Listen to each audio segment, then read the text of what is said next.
الرحمن الرحيم الحمد لله نحمده ونستعينه ونستغفره ونؤمن به ونتوكل عليه ونعوذ بالله من شرور أنفسنا ومن سيئات أعمالنا من يهده الله فلا مضل له ومن يضلله فلا هادي له ونشهد أن لا إله إلا الله وحده لا شريك له ونشهد أن سيدنا ومولانا محمدا عبده ورسوله أما بعد فأعوذ بالله من الشيطان الرجيم بسم الله الرحمن الرحيم وتعاونوا على البر والتقوى ولا تعاونوا على الإثم والعدوان وقال النبي صلى الله عليه وسلم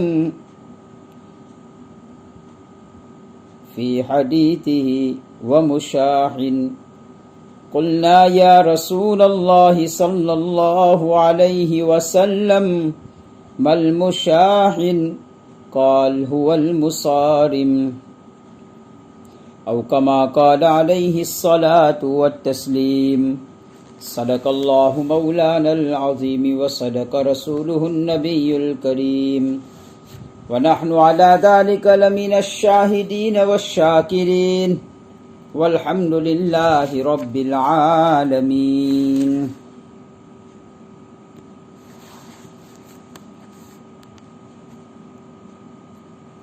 عزیزان محترم،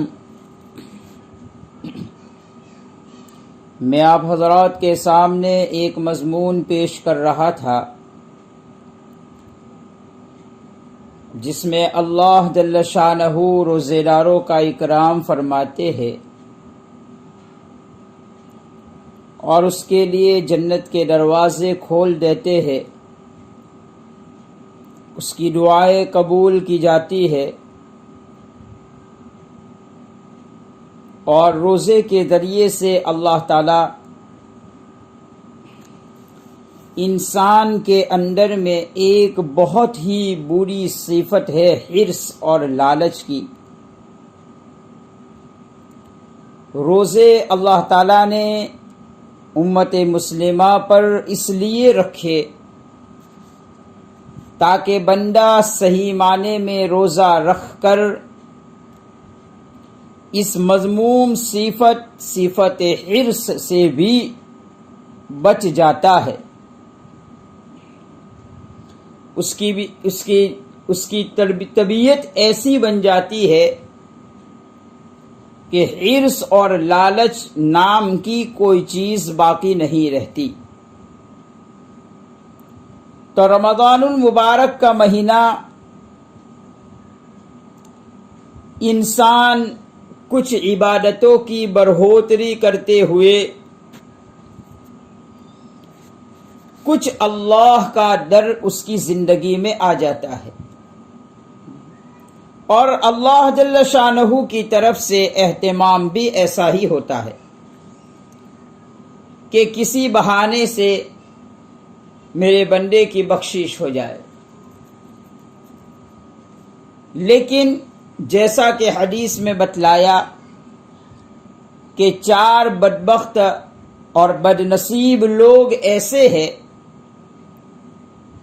کہ اللہ تعالی رمضان المبارک میں بھی ان کی بخشش نہیں کرتے۔ اس میں سے پہلی بات شراب کا عادی، نمبر 2 پر والدین کا نافرمان، اور نمبر 3 پر رشتہ داری کو کاٹنے والا، محرم رشتہ داری جتنی بھی ہے ان کے ساتھ بدسلوکی کرنے والا۔ یہ 3 طرح کے آدمیوں کا تذکرہ میں پہلی مجلسوں میں کر چکا ہوں۔ ان بدبختوں میں چوتھا آدمی وہ ہے جو اپنے مسلمان بھائی کے ساتھ تعلقات کو ختم کر دے۔ اپنے بھائی کے ساتھ روٹھی ہوئی زندگی گزارے. یہ بھی ہمارے معاشرے کی ایک مہلک بیماری ہے.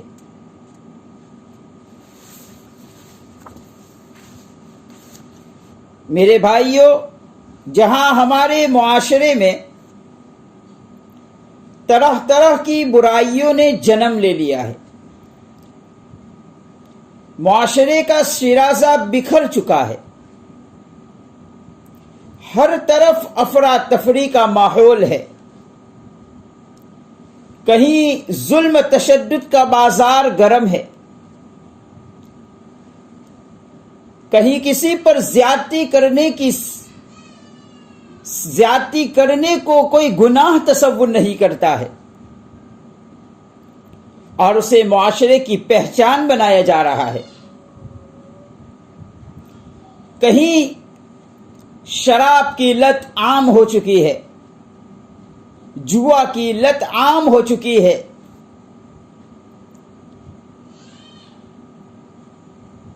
بلکہ انسان اپنے وقت گزاری کے لیے اور ٹائم پاس کے لیے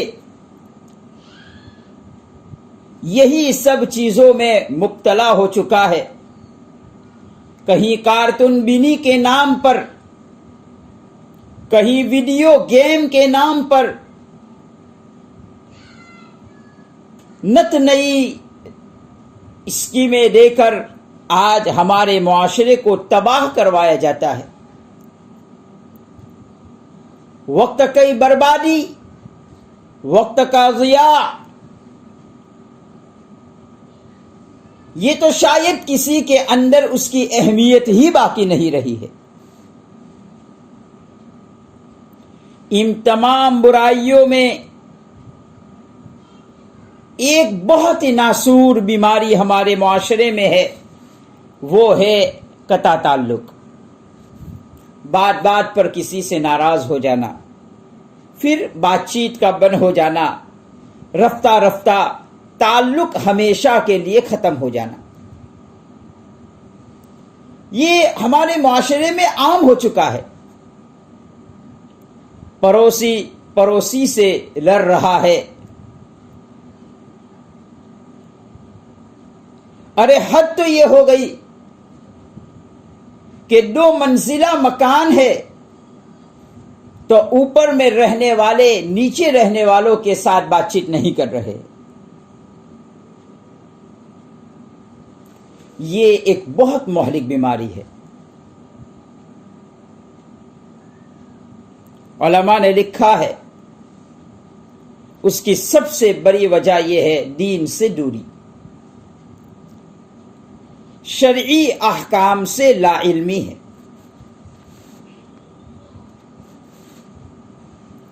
سورہ حجرات میں اللہ تعالیٰ ارشاد فرماتے ہیں انما المؤمنون اخوة فاصلحوا بین اخویکم واتقوا اللہ لعلکم ترحمون. سب اہل ایمان آپس میں بھائی بھائی ہے، سو تم اپنے بھائیوں کے درمیان صلح کرائے کرو تاکہ تم پر رحم کیا جائے. اس آیت کریمہ میں اللہ تعالیٰ نے اہل ایمان کے درمیان باہمی محبت اور پیار کے جذبات کو پیدا کرنے کے لیے بھائی سے تعبیر کیا.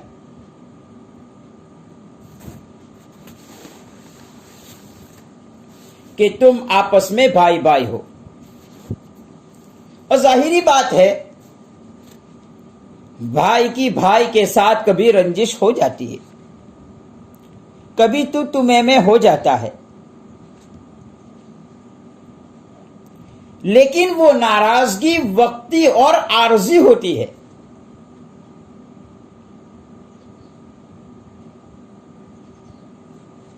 اور جو وقتی اور عارضی چیز ہوتی ہے وہ جلدی سے ختم ہو جاتی ہے. یہاں قرآن کریم نے مسلمانوں کو آپس میں بھائی بھائی اسی لیے کہا کہ اگر تو میں ہو بھی گئی کچھ رنجشیں ہو بھی گئی، کچھ باہمی اختلافات ہو بھی گئے، تو اسے جلدی سے ختم کرنے کی کوشش کرو۔ اور دوسری بات ارشاد فرمائی فَأَصْلِحُوا بَيْنَ أَخَوَيْكُمْ، یہ آپس کی جو تمہارے درمیان کی رنجشیں ہیں یہ عارضی اور وقتی ہونی چاہیے، اسے جلدی سے ختم کرنا چاہیے۔ لیکن پھر بھی دو مسلمان کے درمیان میں رنجشیں ختم نہیں ہو رہی ہے، بغض و عداوت بڑھتا جا رہا ہے، تو تم سامنے چل کر آپس میں صلح کرا دو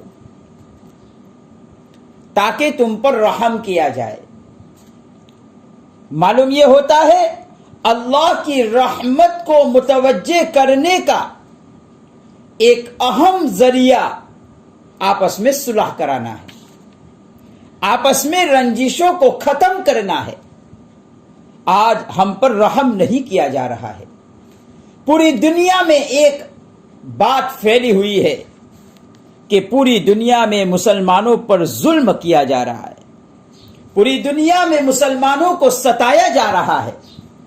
لیکن بھائیوں، جہاں اس کے اور وجوہات ہو سکتی ہے، وہاں ہم آپس میں یہ بھی دیکھیں کہ ہم بھی کس طرح سے اللہ کی ناراضگی کو لیے ہوئے ہیں۔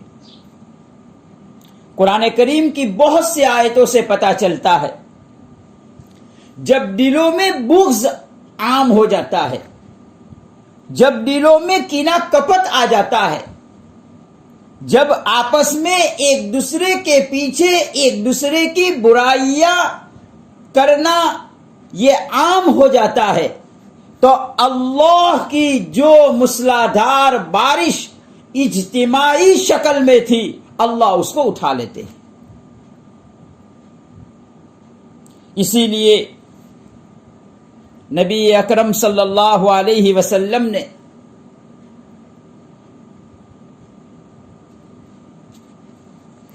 یہ بات ارشاد فرمائی لا يحل لمسلم ان يهجر اخاه فوق 3 ليال يلتقيان فيعرض هذا ويعرض هذا وخيرهما الذي يبدأ بالسلام۔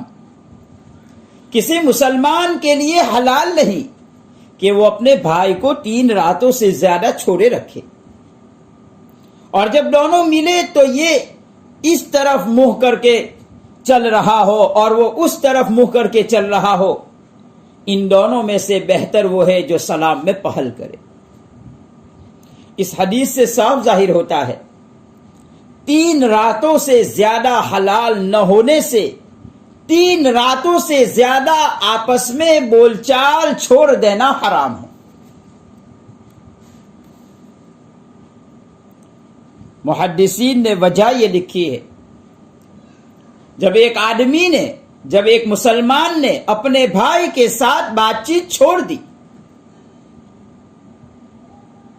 تو آپس میں جو ایک دوسرے پر حقوق تھے وہ سب ضائع ہو جاتے ہیں۔ بہت ساری روایات میں نبی اکرم صلی اللہ علیہ وسلم نے ایک مسلمان کے دوسرے مسلمان پر جو حقوق ہے اسے بیان فرمایا ہے۔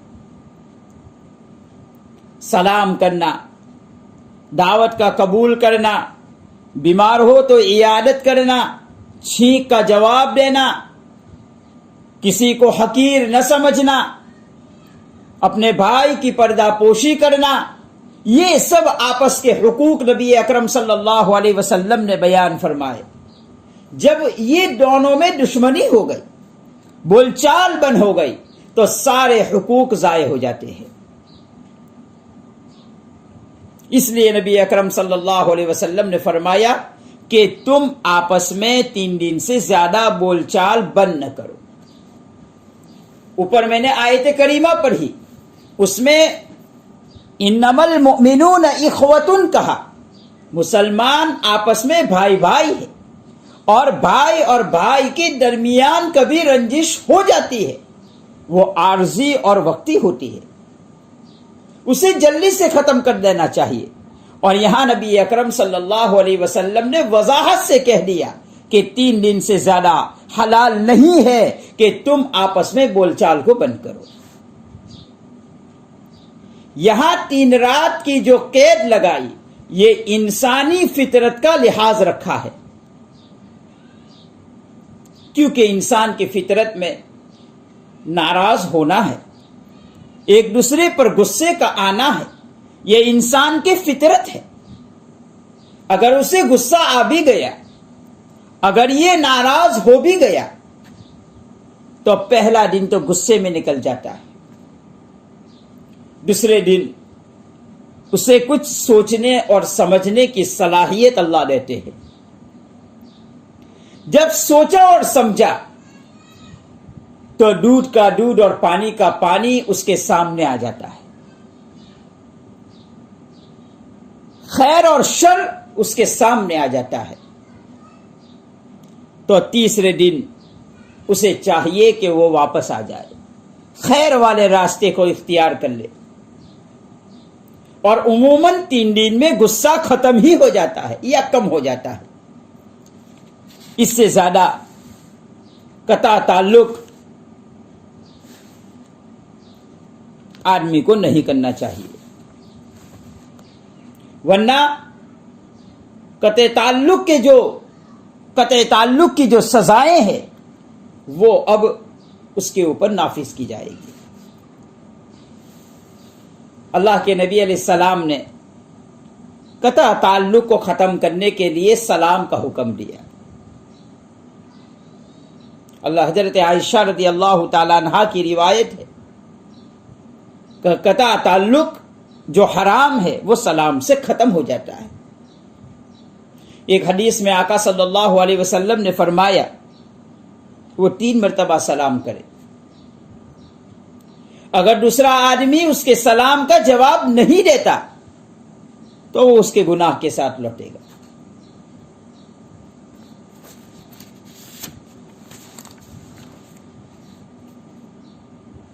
ایک دوسری جگہ قرآن کریم میں اللہ تعالیٰ نے ایک اور اصول بیان فرمایا جو میں نے خطبے کے شروع میں آیت تلاوت فرمائی، وَتَعَاوَنُوا عَلَى الْبِرِّ وَالتَّقْوَى وَلَا تَعَاوَنُوا عَلَى الْإِثْمِ وَالْعُدْوَانِ. اسلامی نظام حیات کا جامع اصول یہاں بیان فرمایا. نیکی اور پرہیزگاری کے کاموں میں ایک دوسرے کی مدد کرو اور گناہ اور ظلم کے کاموں میں ایک دوسرے کی مدد نہ کرو.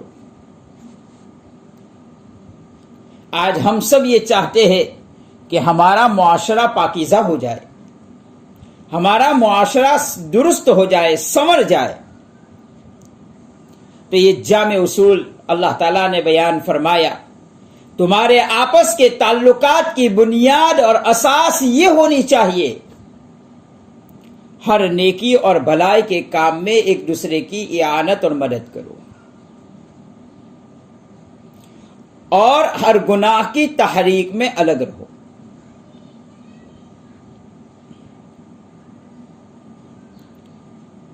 نبی اکرم صلی اللہ علیہ وسلم کا فرمان حضرت انس رضی اللہ تعالیٰ عنہ روایت فرماتے ہیں، لا تقاطعوا ولا تدابروا ولا تباغضوا ولا تحاسدوا وكونوا عباد اللہ اخوانا.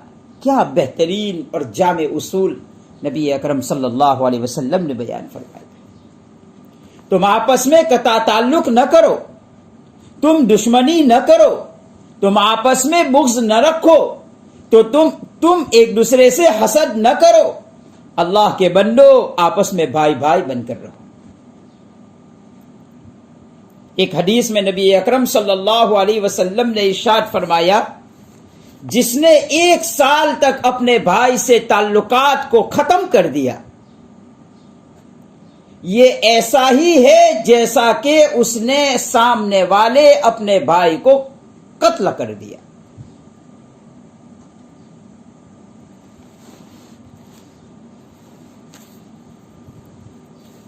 آج اس کی بہت ضرورت ہے کہ ہم معمولی چیزوں میں ایک دوسرے سے رُٹھ جاتے ہیں، ایک دوسرے سے قطع تعلق کر لیتے ہیں. ایک دوسرے کی برائی شروع کر دیتے ہیں، ایک دوسرے پر عیب لگانا شروع کر دیتے ہیں. یہ ہمارے معاشرے میں عام ہوتا چلا جا رہا ہے. اگر ہمیں کسی کی عیب نظر آئے تو اس کو پھیلانا، دوسروں کے سامنے ذکر کرنا، یہ ہمارا مزاج بنتا چلا جا رہا ہے، جبکہ یہ سخت گناہ نبی اکرم صلی اللہ علیہ وسلم نے بیان فرمایا. حدیث پاک میں ہے، جو آدمی کسی کی عیوب کو تلاش کرتا ہے پھر دوسروں کے پاس اس کو لے کر جاتا ہے تو اللہ گھر بیٹھے بیٹھے ایسے آدمی کو رسوا کر دیتے ہیں. اسی لیے ہمیں چاہیے من ستر مسلمن سترہ اللہ یوم القیامہ پر ہم عمل کریں. ایک حدیث میں نبی اکرم صلی اللہ علیہ وسلم نے ارشاد فرمایا، ہر پیر اور جمعرات کو اعمال پیش کیے جاتے ہیں، اللہ تعالی ہر شخص کو معاف کر دیتے ہیں جو کسی کو اللہ کا شریک نہیں ٹھہراتا ہو. ہاں، لیکن اس شخص کو اللہ معاف نہیں کرتے جس کے درمیان اور اس کے بھائی کے درمیان ناراضگی ہو. اللہ تعالیٰ ارشاد فرماتے ہیں، ان دونوں کو چھوڑے رکھو حتیٰ کہ آپس میں صلح کر لیں. تو یہاں پر چوتھی بات یہ ذکر فرمائی حدیث پاک میں، قاطع رحمین کا تعلق تو رشتہ داروں کے ساتھ تعلقات کو ختم کرنا ہے، اور مشاحن کا تعلق عام مسلمانوں کے ساتھ اپنے تعلقات کو ختم کرنا ہے، ان کے ویک پوائنٹ کو تلاش کرتے رہنا ہے. اگر ان کے درمیان دشمنی ہو جائے تو ان کی دشمنیوں کو اور بڑھانا ہے. یہ سب مہلک بیماریاں ہیں. علماء نے لکھا ہے، ایک آدمی کی یہ تمنا ہے کہ اس کا نام عبادت گزاروں کی فہرست میں لکھا جائے، لیکن وہ اتنی عبادت کرنے سے عاجز ہے. تو فرمایا وہ لوگوں کے درمیان صلح کراتا رہے اور آپس میں بغض اور دشمنی پیدا نہ کرائے. اگر یہ دو کام کرے گا تو اسے اللہ عبادت گزاروں میں شامل کریں گے. بہت سستا سودا ہے. ہم اس چیز سے بھی پناہ حاصل کرے. کسی سے ملے تو مسکراتے ہوئے چہرے سے ملے، کسی کے ویک پوائنٹ کو تلاش نہ کرے، کسی کے عیب کو تلاش نہ کرے، بلکہ آپس میں ایک دوسرے کے بھائی بن کر زندگی گزارے. میرے بھائیوں، وقت بہت نازک ہوتا چلا جا رہا ہے. ایسے موقع پر تو ہمیں خوب ایک دوسرے کے کام آنے کی کوشش کرنی چاہیے، ایک دوسرے کے ساتھ اچھا سلوک کرنا چاہیے، اور قطع تعلق کا جو عام ہمارے معاشرے میں ایک وبا پھیلی ہوئی ہے اس سے ہمیں بچنا چاہیے. اللہ پاک عمل کی توفیق ہم سب کو عطا فرمائے. اگر ہم سے کسی سے کوئی ناراض ہے یا کسی سے قطع تعلق ہو گیا ہے تو ہم اللہ واسطے سامنے چل کر اس سے سلام کر لیں. نبی اکرم صلی اللہ علیہ وسلم نے سلام کرنے کو فرمایا، ہم سامنے چل کر سلام کر لے تاکہ ایسے مبارک مہینے میں بھی اللہ تعالیٰ ہمیں کہیں اللہ تعالیٰ بدبختوں کی فہرست میں نہ لکھ دے اور ہمارا نام نیک بختوں کی فہرست میں آ جائے اور اللہ تعالیٰ ہماری مغفرت